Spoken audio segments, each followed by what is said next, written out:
Dahil maulan ng panahon ngayon, ang sarap mag-ramen. Yan o, kita nyo naman, gagawa ko na sarili kong version ng ramen. Ayan o, lagay natin yung toppings.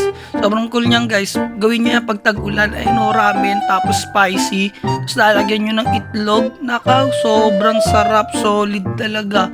Mapapakain ka na lang ng ganyan o, tapos may dugo pa.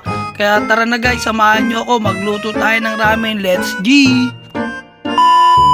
Guys, magluluto tayo ng ramen.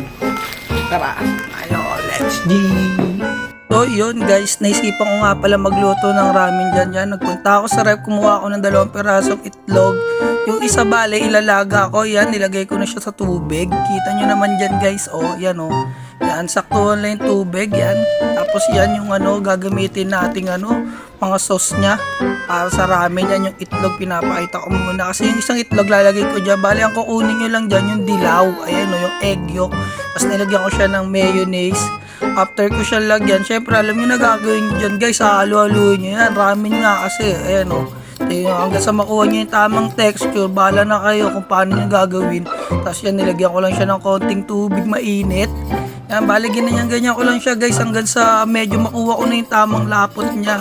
Ayan, sa okay na yan, consistent na yan. Tapos after na kumulo na nga pala yung tubig, sinabay ko na siya sa itlog. Ayan yung ramen, yan, tinaktak ko pa nga After tinakpan ko, tapos binalikan ko siya ulit, yan, kumukulo-kulo na siya.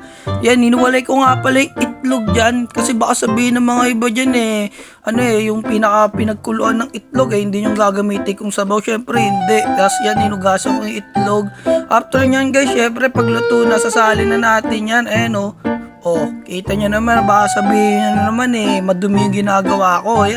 After yan guys, yan, nilagay ko na dyan sa ramen sauce. Ayan yung ramen sauce ko. Tapos nilagyan ko na lang siya ng tubig mainit. Ayan malinis yan guys Bukod yung tubig na pinagpakuloan ng itlog. Tapos yan hinalo-halo ko lang yan guys. Kita nyo naman guys. Diba? Tapos nilagay ko na yung gulay. Syempre magpi-plating na tayo dyan. Sobrang basic lang gumawa ng ramen. Ayan Diba? Tapos lagay natin yung 2 pirasong itlog na nilaga ko. Ayan pak. After niya, may nakita pa pala ako sa rep namin, dugo. Iyan.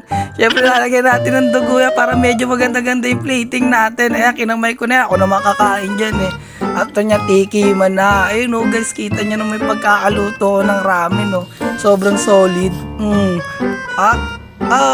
Sakto sa panahon kasi yan guys maulan.